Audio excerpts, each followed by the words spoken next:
Antes de começarmos, peço gentilmente um pequeno favor. Se você ainda não fez isso, reserve um momento para clicar no botão curtir, se inscrever no canal e deixar um comentário me informando de onde você está assistindo. Isso realmente nos ajuda a nos sentirmos conectados como uma comunidade, e eu aprecio profundamente isso. Muito obrigado a todos que reservaram um momento para fazer isso. Agora, vamos mergulhar na história. Meu nome é Emily, e a história que estou prestes a compartilhar com vocês começa em um bairro charmoso e unido em Maplewood, Tennessee.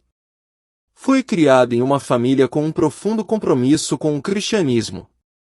Desde cedo, meus pais me ensinaram o valor da oração, o amor a Deus e a importância de mostrar respeito pelos outros. A igreja desempenhou um papel central na minha vida, tornando-se não apenas um local de adoração, mas também um santuário e uma comunidade que moldaram todos os aspectos da minha criação. Minha fé não era apenas algo que eu praticava, era minha base, minha bússola, me guiando pelos altos e baixos da vida. Aos 24 anos, conheci Daniel. Ele era tudo o que eu sempre esperei, alto, carismático e com um sorriso que iluminava até o quarto mais escuro. Ele tinha essa qualidade magnética, do tipo que fazia todos ao seu redor se sentirem à vontade. Daniel parecia o homem perfeito, atencioso, respeitoso e com uma ponta rebelde suficiente para torná-lo intrigante. Embora sua devoção a Deus não fosse tão forte quanto a minha, ele respeitava minha fé, e eu realmente acreditava que, com o tempo, seu relacionamento com Deus se fortaleceria. 2 anos depois de começarmos a namorar, nos casamos em uma linda igreja no centro de Buenos Aires. Nosso futuro parecia cheio de promessas e bênçãos infinitas, e tudo parecia estar se encaixando perfeitamente. Mas, como costuma acontecer, o que parecia perfeito era simplesmente uma máscara, escondendo uma escuridão que crescia silenciosamente sob a superfície. Nos primeiros dias do nosso casamento, a vida com Daniel era tudo o que eu sonhava que seria. Passávamos muito tempo juntos, fazendo caminhadas tranquilas, indo à missa aos domingos e fazendo planos para o nosso futuro. Mas havia sinais sutis de que as coisas não eram tão perfeitas quanto pareciam. Pequenos detalhes que escolhi ignorar, convencida de que nosso amor era forte o suficiente para superar qualquer coisa. Uma das coisas que me incomodavam era a companhia que Daniel mantinha, amigos cujas vidas eram selvagens e imprevisíveis, constantemente se entregando a festas, álcool e drogas. Apesar das minhas reservas, convenci-me de que Daniel era diferente. Ele sempre me tratou com gentileza e respeito, e eu acreditava que suas associações com essas pessoas eram apenas uma fase, uma parte de sua vida que não interferiria em nosso casamento. Mal sabia eu que essas mesmas conexões logo começariam a desvendar tudo o que eu achava que entendia sobre nossa vida juntos. Nos primeiros anos do nosso casamento, tudo parecia perfeito. Estávamos profundamente apaixonados, e a vida parecia cheia de promessas. Mas, lentamente, comecei a notar mudanças sutis. Daniel começou a passar cada vez mais tempo longe de casa. No início, era apenas uma noite ocasional com amigos, mas com o tempo, suas ausências se tornaram mais longas e frequentes. Ele voltava para casa à tarde, muitas vezes bêbado, e às vezes eu podia dizer que ele estava sob a influência de substâncias. Eu queria acreditar que era apenas uma fase, uma distração temporária que passaria. Rezei com todo o meu coração, esperando que meu amor e minhas orações pudessem guiá-lo de volta ao homem que eu conheci. Eu tinha certeza de que nosso vínculo, forte e verdadeiro, seria o suficiente para ajudá-lo. Mas, com o passar dos dias, sua espiral descendente só pareceu se intensificar. Daniel começou a se afastar de mim, emocional e fisicamente. Sua negligência se tornou mais aparente à medida que suas saídas noturnas ficavam mais longas. Quando ele finalmente voltou para casa, mal reconheci a pessoa parada na minha frente. Ele havia mudado, seus olhos estavam injetados, seu rosto endurecido pela raiva e havia uma violência perturbadora em seus modos. A primeira vez que ele me bateu, foi como um choque elétrico percorrendo o meu corpo. Eu não conseguia acreditar. O homem com quem me casei, aquele em quem eu confiava meu coração, levantou a mão contra mim. Imediatamente depois, encontrei consolo na oração, esperando que Deus interviesse. Mas os dias se transformaram em semanas, e as semanas em meses, e a descida de Daniel para a escuridão parecia imparável. Eu não tinha ideia de como alcançá-lo ou ajudá-lo a encontrar o caminho de volta para a pessoa que ele costumava ser. Faltavam poucos dias para o Natal de 1996, uma noite que começou como qualquer outra. Daniel tinha saído há horas, e eu estava sentada na beira da cama, meu coração pesado de preocupação. Eu podia ouvir o rugido do motor do carro dele enquanto ele acelerava pela entrada da garagem, um som que me encheu de pavor. Quando ele entrou na casa, eu pude sentir imediatamente que algo estava terrivelmente errado. Sua raiva era palpável, e seus olhos estavam selvagens, como se ele fosse um estranho. Ele veio em minha direção, suas palavras cheias de amargura. Ele me culpou por todos os seus problemas, me acusando de sufocá-lo, de cortar suas asas, de roubar sua liberdade. Suas palavras cortaram fundo, mas foi o que aconteceu depois que me assombraria para sempre. Ele pegou um travesseiro da cama e, antes que eu pudesse reagir, ele o pressionou sobre meu rosto, me sufocando, o ar ficando rarefeito e pesado. Eu senti seu peso me pressionando, minha respiração escapando, como se cada grama de ar estivesse sendo sugada dos meus pulmões. Normalmente, ele soltaria o travesseiro depois de alguns segundos, e eu ficaria sem ar, tremendo e assustada. Mas esta noite foi diferente. Desta vez, ele não mostrou sinais de parar. Quanto mais eu lutava, mais forte ele pressionava. O quarto ao meu redor ficou mais escuro, e meu corpo começou a enfraquecer sob o peso esmagador. Assim que me senti escorregando, tudo ao meu redor ficou completamente escuro. Eu não estava mais no meu quarto. O travesseiro sufocante desapareceu, substituído por uma realidade totalmente diferente, uma que nenhum ser humano deveria testemunhar. Eu me vi transportada para um lugar de tormento inimaginável, um reino de sofrimento além das palavras. Eu tinha sido lançada no inferno. O céu acima de mim estava escuro como o breu, um vazio que parecia consumir tudo, um vazio eterno se estendendo ao infinito. Abaixo de mim, o chão não era sólido, mas um mar de chamas crepitantes e contorcidas que pareciam vivas, famintas. Um vento escaldante chicoteava ao meu redor, carregando consigo os gritos angustiados e intermináveis das almas presas neste pesadelo. Para onde quer que eu me virasse, via rostos contorcidos em agonia, suas expressões gravadas com medo, arrependimento e desesperança sem fim. Cada passo que eu dava parecia me puxar mais fundo para esse abismo infernal. As almas ao meu redor eram consumidas pelos mesmos vícios que definiam suas vidas na terra, materialismo, ganância e uma fome insaciável por posses mundanas. Vi homens e mulheres que, em sua existência terrena, reverenciavam o dinheiro como seu Deus supremo.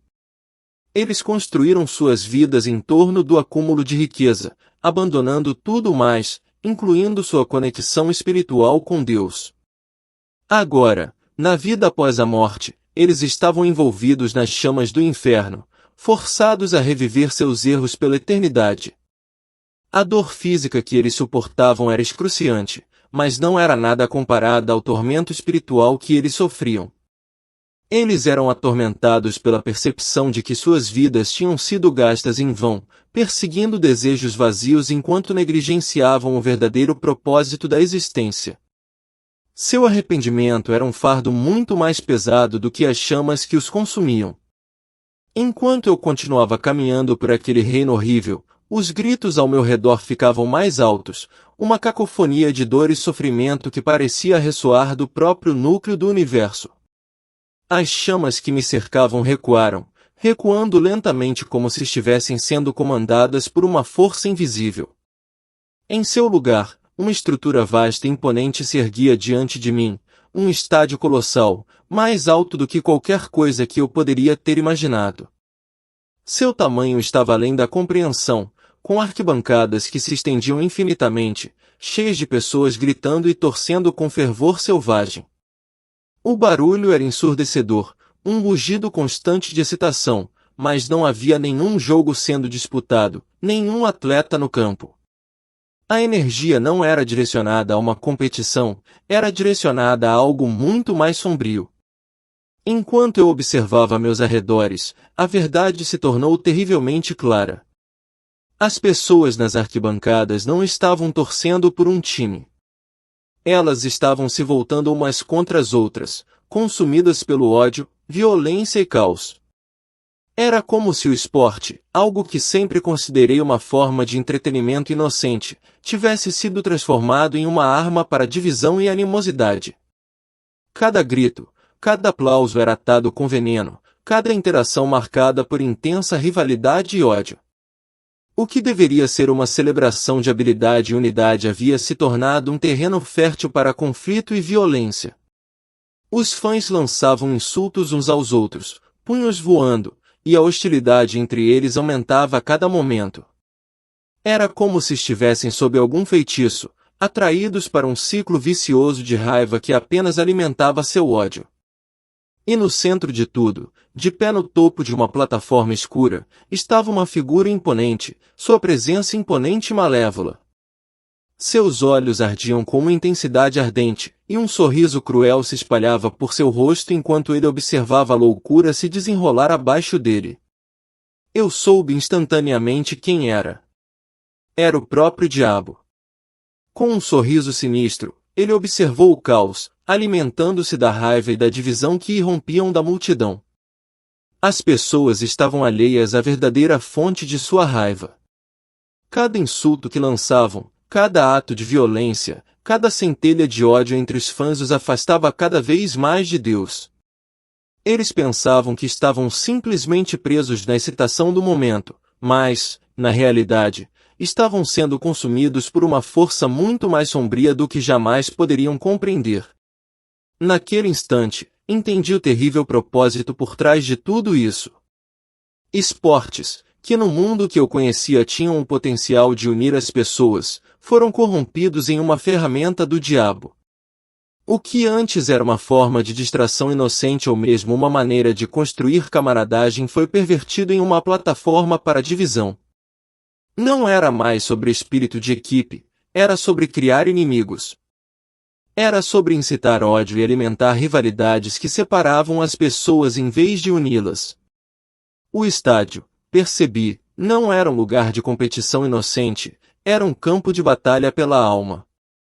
O diabo havia transformado algo que poderia ter sido uma experiência alegre e comunitária em uma ferramenta de destruição. Cada grito de raiva, cada ato de desafio, cada momento de fanatismo serviu apenas para atiçar as chamas do inferno. O estádio não era apenas um símbolo do esporte, era um símbolo de quão profundamente a influência do diabo havia se enraizado no mundo moderno. O que parecia entretenimento inofensivo agora era uma força sutil, distorcendo as emoções humanas e colocando as pessoas umas contra as outras. Tornou-se uma espécie de culto, um sistema de crenças distorcido que se concentrava na rivalidade e inimizade em vez de amor, união e respeito. Naquele lugar, os esportes se tornaram uma fé moderna, que encorajava a divisão e a discórdia em vez de cooperação e compaixão. Então, em meio aos gritos ensurdecedores, um novo som surgiu, música. Era familiar, inconfundível. As notas alegres de Holly Jolly Christmas de Elvis Presley enchiam o ar, seguidas pelos tons suaves e jazzísticos de The Secret of Christmas de Ella Fitzgerald. Essas músicas, antes sinônimos da alegria e do calor da temporada de Natal, agora carregavam um peso sinistro. Eu sempre as associei à alegria festiva, ao amor e à união da família. Mas agora, neste lugar escuro, as melodias assumiram um significado completamente novo e perturbador.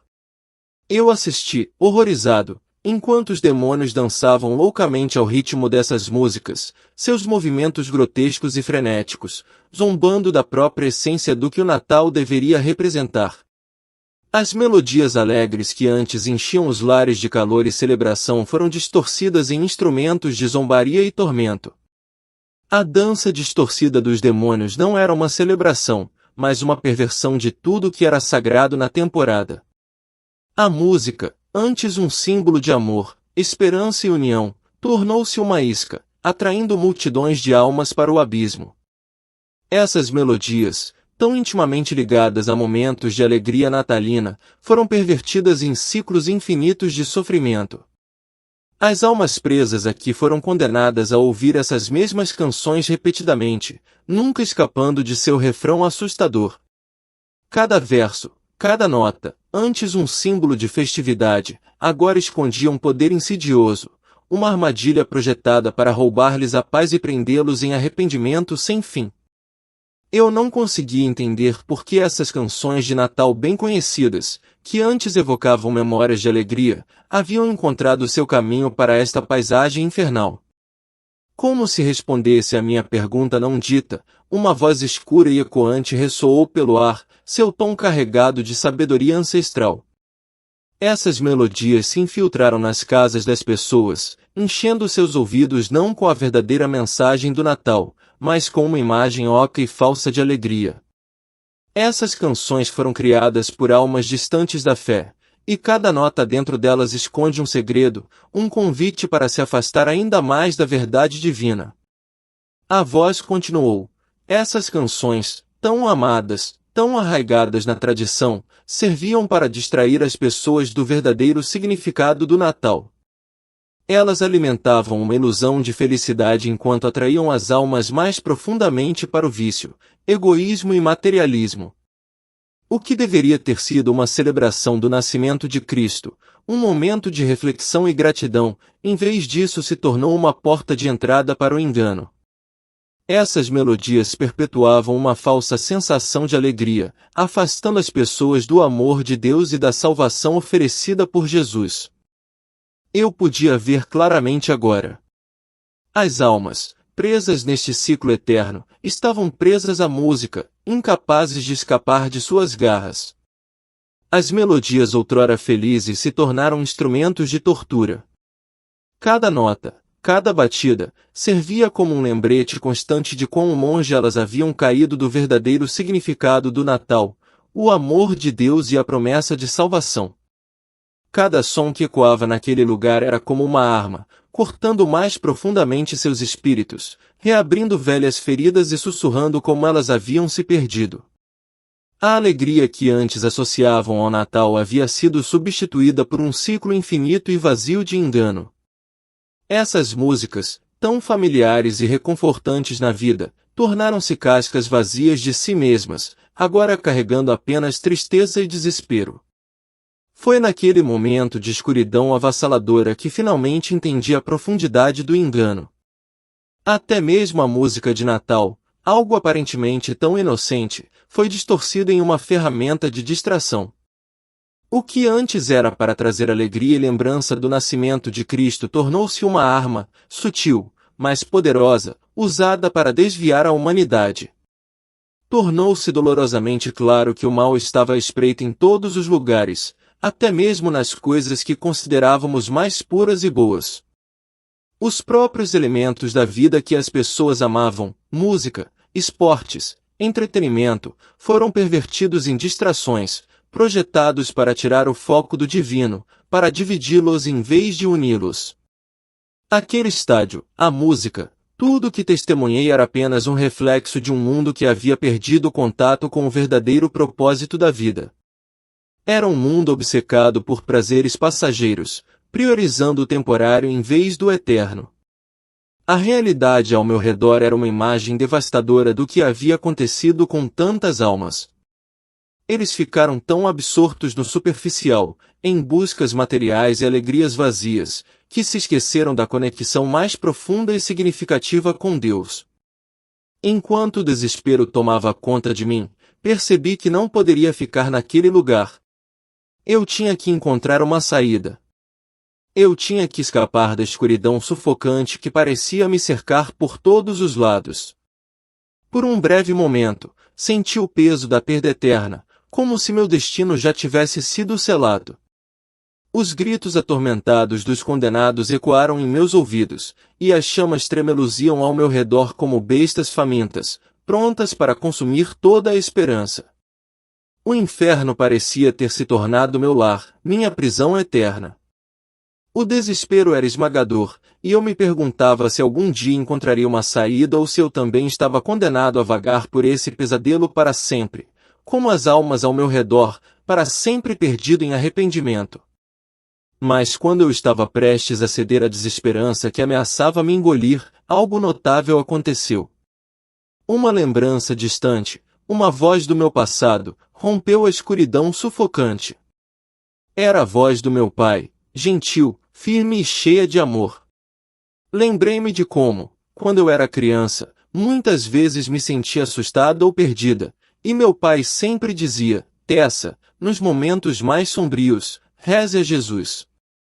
Ele sempre ouvirá você, mesmo quando tudo parece perdido.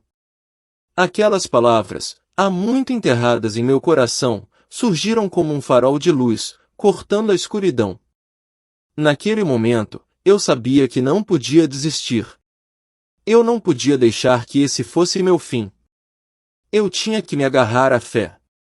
Com as últimas forças, fechei os olhos, e com o coração partido, mas sincero, sussurrei: Jesus, me ajude. Estou perdida, mas, por favor, não me abandone. Salve-me dessa escuridão. Quando as palavras saíram dos meus lábios, algo começou a mudar. Uma sensação de calma tomou conta de mim, tênue no início, mas inconfundível.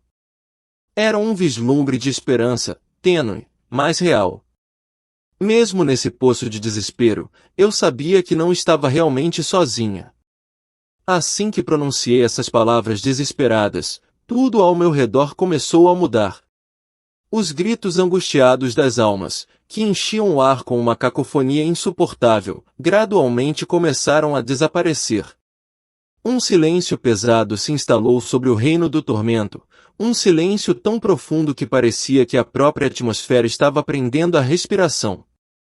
E então, no meio daquela quietude assustadora, uma luz brilhante apareceu diante de mim. Não era ofuscante, mas luminosa de uma forma que irradiava paz e esperança. De dentro daquela luz, uma figura emergiu lentamente, um anjo, banhado em um brilho etéreo. A presença do anjo era reconfortante, cheia de compaixão e gentileza.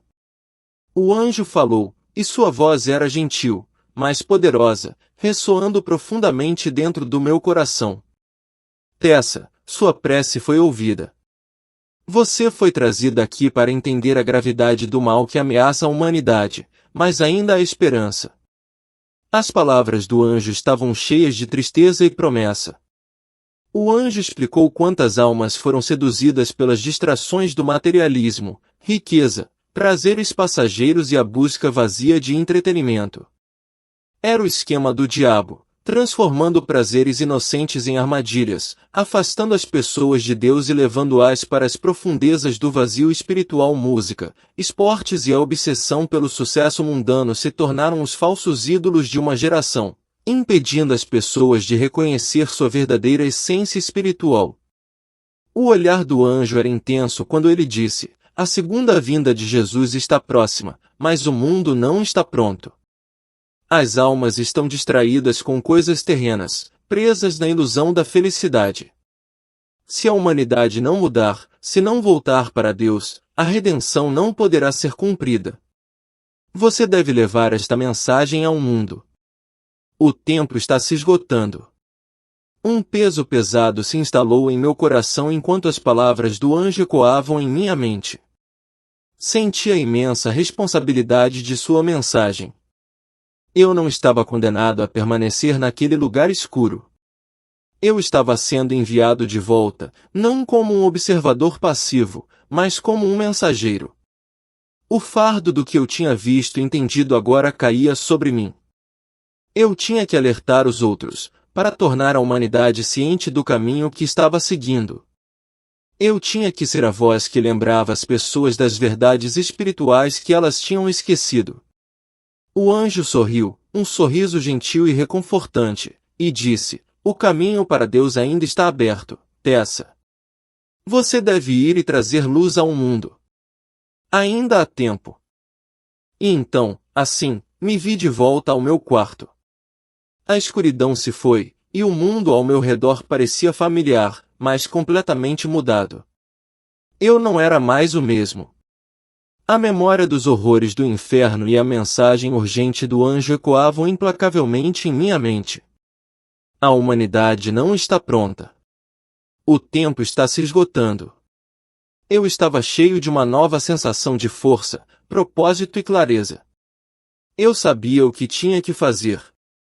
O mundo estava se afogando nas distrações do materialismo, obcecado por música, esportes e promessas vazias de prazer. O diabo havia tecido uma teia perfeita para manter as almas longe de Deus. Eu também fui enganado por um tempo, perdido nas ilusões deste mundo. Mas agora, a verdade estava clara para mim, e eu não podia ficar em silêncio. O anjo havia me confiado uma missão, e eu estava determinado a cumpri-la. Eu tinha que falar. Eu tinha que avisar os outros.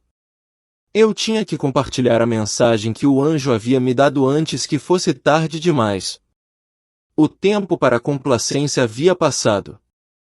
O mundo precisava ouvir a verdade, e eu seria a pessoa a contá-la. Se a humanidade não retornar a Deus, a segunda vinda de Jesus seria adiada.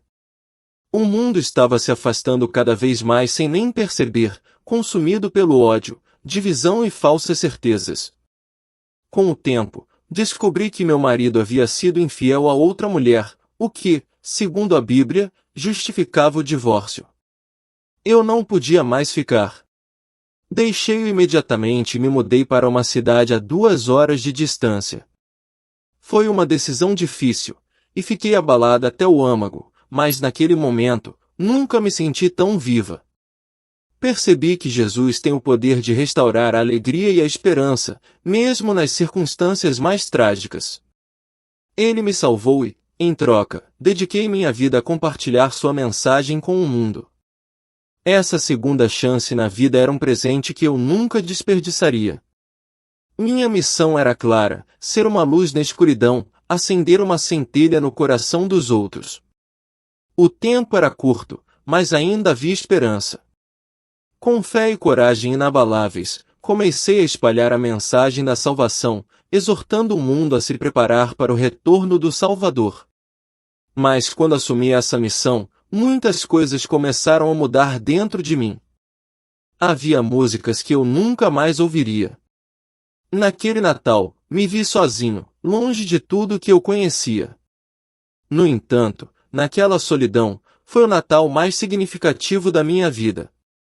Redescobri a verdadeira essência do feriado, o milagre do nascimento de Jesus, o presente da salvação e a esperança que ele traz a um mundo faminto por amor e fé. Percebi que não precisamos de grandes decorações, celebrações luxuosas ou mesmo músicas famosas para sentir o calor do Natal. Tudo o que precisamos é de um coração aberto para Deus. Mesmo sem luzes ou presentes, naquela solidão tranquila, senti uma paz profunda e a presença divina de Deus, que me deu forças para continuar. Se você também acredita que Deus é seu Salvador e que Ele pode guiá-lo em direção à alegria eterna, convido você a compartilhar esta mensagem. Não importa quão escuro o mundo possa parecer, ainda podemos ser uma luz para os outros. Juntos, podemos levar esperança, fé e amor a um mundo que precisa desesperadamente disso. Obrigado do fundo do meu coração por ouvir este testemunho. Sou muito grato pelo seu apoio. Agora, convido você a se inscrever no canal e deixar um comentário abaixo. Deixe-me saber o que você acha desta experiência e se você já passou por algo semelhante. Juntos, vamos compartilhar esta mensagem de fé e amor.